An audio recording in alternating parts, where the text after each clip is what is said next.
My dog Draymond. They gave my dog a microphone, and he said what needed to be said. Chan, Freddie T, Dre said, 1, All-Star Game new format stinks. Mm-hmm. Yeah. 2, rising stars, he don't care if they stars, suns, moons, none of that. They don't belong on the All-Star court on Sunday at All-Star weekend.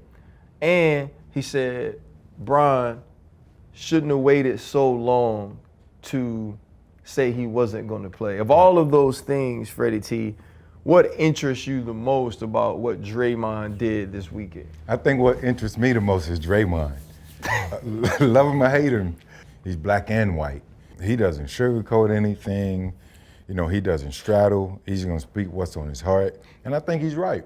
The experience was good, right? Trying to do something, see if they can become engaging and bring people in. After seeing a 211 to 186 score differential a year ago, you're like, all right, we gotta do something different. But then you hear KD and say, it's not really about competition, it's just about, you know, us as a basketball family, just getting together, having a good time. But that also started to stink. People want to see competitiveness between these elite, you know, amazing athletes, and then they try a new format. And I don't know if it went over well. You spoke about the rising stars, and yet the OGs won. It's going to always be about the OGs. Like, those guys went out there and they proved they're all the faces of the game. They're OGs for a reason. Mm-hmm. Experience, the wherewithal, the competitive nature, they picked it up. I think what I loved the most about Draymond and what he said was LeBron being able to come out earlier and say he wasn't gonna play, to give someone else an opportunity to take that spot. I agree with him in that piece, but I also don't know if LeBron was like, you know what, I'm a bit banged up.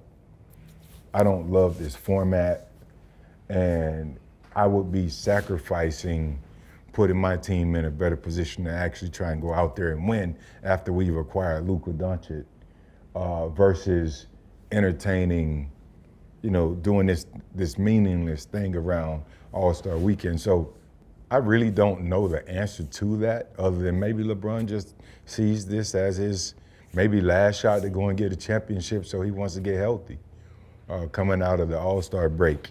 But I think hearing the guys saying they would prefer the U.S. versus the world in a new format going forward, I'm a fan of that. I love Draymond. I just love opinionated people that know what they want, stick to their guns, and say, you know, unapologetically them. So that's why I love Draymond about it. I can only believe what LeBron said, and that he said his foot and ankle were feeling, you know, he was trying to make sure it feel better. But it didn't change nothing. Right. OG still won. It was still, nobody watched less because LeBron wasn't there. And then to the part about the format, I love it because, talking about competitive edge, 211 to 186, they don't play no defense. The All-Star game was boring as hell because all they do is just pass the ball to each other and lay it up over and over and over again. The new format is great because you bring in more eyes, because people want to see the young kids. People want to see, the foreign team versus the OGs versus the young guys versus a quick little game, bunch of little games. It keeps the excitement up. By the third quarter in the old fashion of the All-Star game, you were bored as hell. Nobody wanted to see them lay the ball up over and over again like playing with kids in the backyard. I think it's genius. Like you said, I don't know the numbers and whatever, how it went over with the TV, but the NBA right now, they're trying to make more money. They're trying to keep the excitement up. They're trying to go international, have international games, just like every other sport. Baseball is starting to go international. Football already had the international series. They're trying to bring more eyes on it to make more money. I look at this new format as a genius way to bring more attention, bring more eyes, make more money. I didn't know some of the young dudes' names. To Draymond's point, I didn't give a damn about seeing that little fluffy head boy play. He was terrible. But he still was on the court with Steph Curry. Okay, Steph's about to cook him because he should not be on that court. But I still enjoy watching Steph cook the man when he had 12 points in the championship game, 12 out of 40. Like, the other players got him the ball when they saw he hit that half court. He got hot. Oh man, let me slide it to Steph. Steph been in California for a long time. He gonna win in his city. Like, right. It was more exciting. That game, that series of games, whatever they call it, the tournament, was more exciting than any All-Star game I've watched in my life because of the fact that it was quicker and it was more fun and there was more people on the In court. your life? In my life. I'm gonna say this: if that All-Star game was the most fun or competitive or whatever lie you just told of anyone What? you've ever watched in your life, clearly you didn't watch All-Star games He's a back in linebacker. the day. He's a There linebacker. have been All-Star games that have been ultra competitive because the Isaiahs and the Magics and the Charles and the Michaels, like they played that junk differently. Even when you go to the Kobe's and the Allen Iversons, like those dudes went out to win All-Star MVP, and there was 6 of them that would be trying to win it and win the game. And so I do think the game changed, but to Draymond, I absolutely love Draymond Green. And the thing I love about him is he's in such a difficult position, and he doesn't play the game of checks and balances nor bias. Yeah.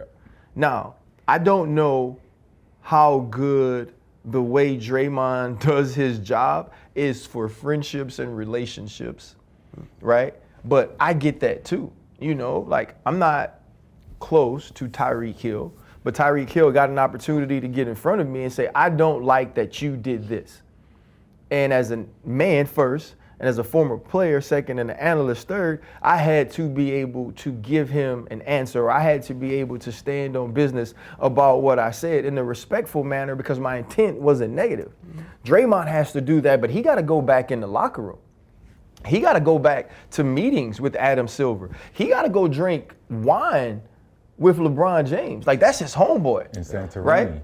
And so he got to say to LeBron, yeah, man, like you pulling out of this game late was some bull crap. Yeah. Somebody else could have gotten an opportunity. You've had over 20 of these opportunities. And it don't stop you from coming to the weekend. Giannis was at the weekend. Giannis got to enjoy it. Everybody knows Giannis is a former MVP, NBA champion. Everybody knows he's an all-star, but he was incapable of playing. So Trey got to go play. You see what I'm saying? And so for him to say, though, as his friend, to say LeBron was wrong for that, he should have said something earlier. And we don't know the surroundings of it, right? He could have been really trying and then it was too late. But in the sense, what he did was make a moment about him that wasn't about him because you weren't even going to play. And so now people are talking about him announcing that right before the game. Draymond was right. Yeah. And then Draymond, to me, saying that, like, you're supposed to earn being on the all-star court, man, like, and listen, I was a borderline Pro Bowler, right? Now, there was times in my career I believe I should have just made it, and I didn't, and that was life. But even getting the opportunity to do it, man, when I was told I was going to be a Pro Bowler, like, I cried, right? Because I was like, damn, from free agent to being cut to having a regular job, look at God. And it meant something because getting on that field was hard.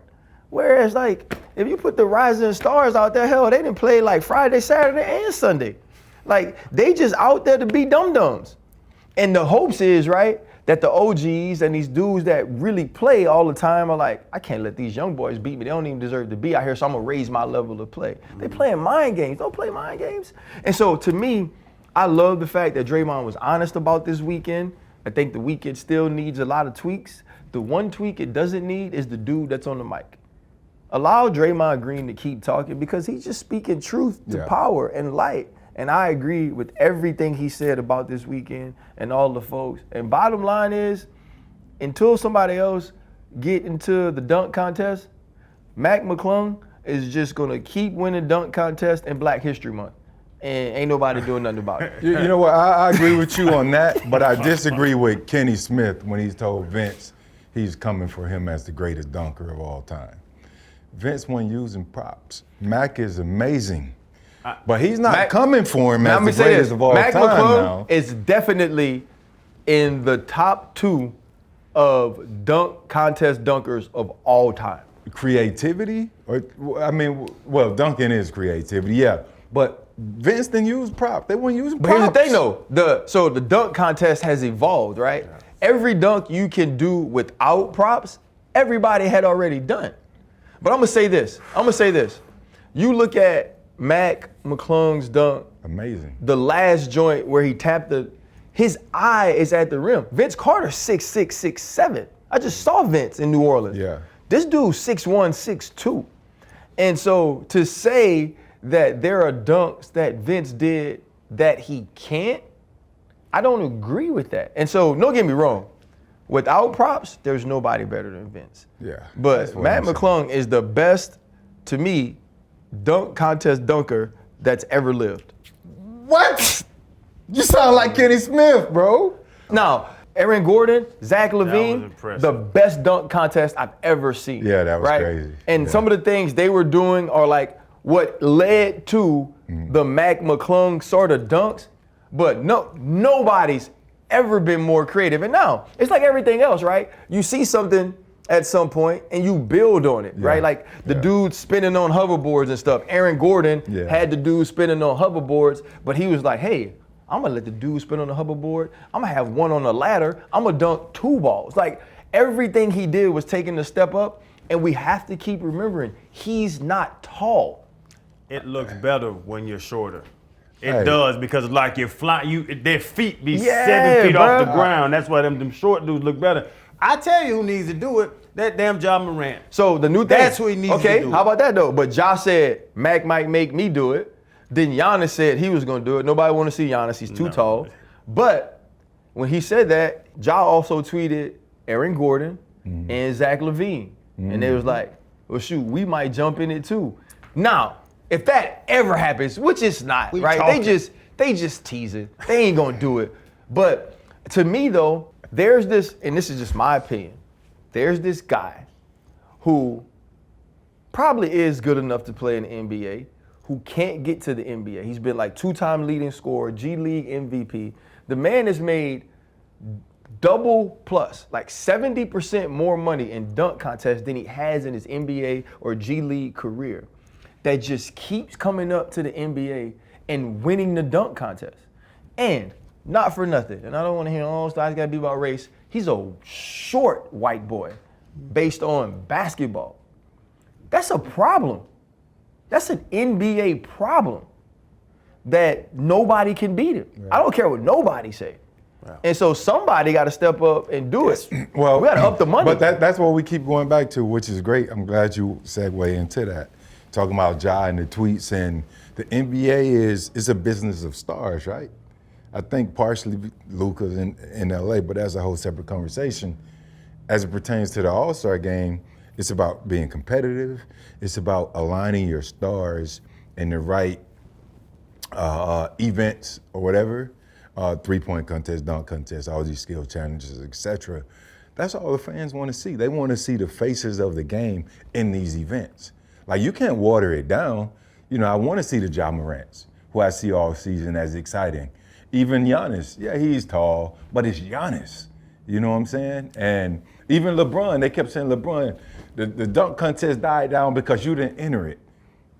He probably could have changed that a little bit if he had entered it and put his name on it and signed his signature on it. So he ruined when it. I see LeBron was the problem because something changed. No, he's not the problem, but they want to see LeBron. He is the problem. My whole thing is being competitive, having the faces of your game, right, in position where the fans are, or the viewers like myself, we want to pull up and give you that rating. We want to be a part of your statistical data so that the next year we have something to look forward to. So again, going back to the US versus the world thing, right?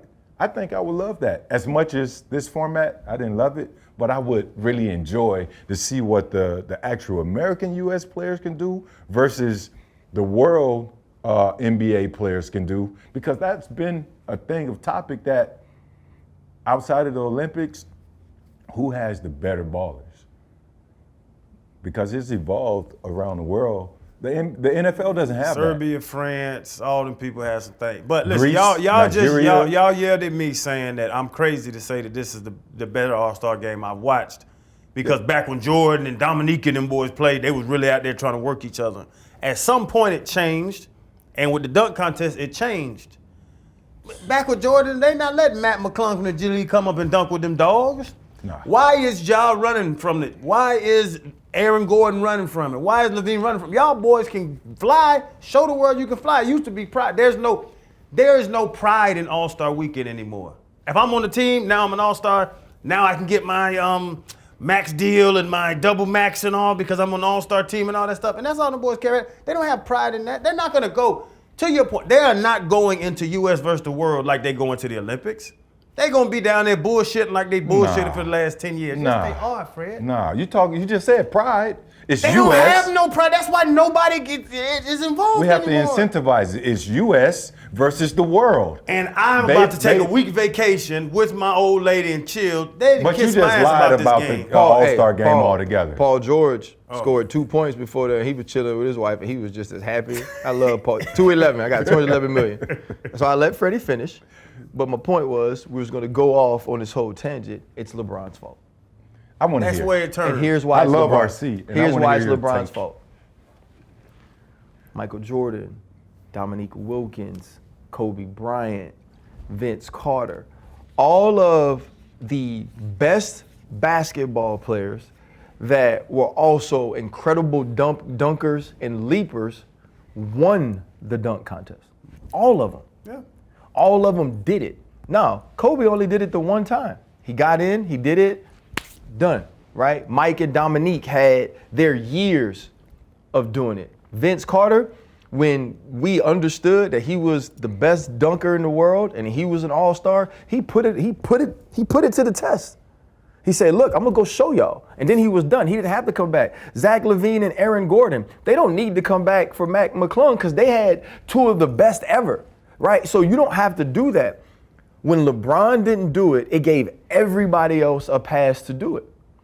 Because Kobe, because he wanted to be better than Jordan and beat Jordan, Kobe did it. Vince Carter, same way, from North Carolina. I can jump, woo woo. Like all of them did it. LeBron didn't do it. And he doesn't have to, but I feel like when the best player in the world, who was LeBron James, didn't do it, and people was trying to pay him to do it, it took away the competitiveness of it. Because it said, wait, this guy started off to be the best player. We know he's one of the most athletic, one of the most explosive. If he don't care about it, why would I care about it? And so I certainly believe that the tide of the All-Star dunk contest changed with LeBron James. And this is why Dame Lillard, this is why Steph Curry, this is why all of the best shooters still do the three-point contest, because that rite of passage never changed. They're just shooting. They don't have to worry about being creative. They're just shooting a freaking ball. I'm not saying LeBron ruined the entire. What swung it though? He did not ruin the entirety of the dunk contest. What swung it? That's At a lot some to point, put on one but person. At some point it meant something to the guys, and now it does not, because they let Mac. What's the boy from Chicago? Yusuf Narglakovich? What's the little I young don't boy have a from clue. Chicago? I don't know. They shouldn't be up there representing the NBA. But at some point it changed. At some point something happened. RC saying it's LeBron decided upon it. That's the only thing. If you don't have another answer for what changed, I don't know what changed, but no one gives a damn about dunk contest no more. So you're gonna put everything on one man. Yeah. That's crazy. I don't know what changed, but to put everything on one guy because he is the face of the league, And I all these don't young know. boys looked up to him for 20 years. Magic Johnson ain't ever Because he joined couldn't the dunk. dunk contest. Because he couldn't dunk. Magic Johnson couldn't jump over a wet paper napkin.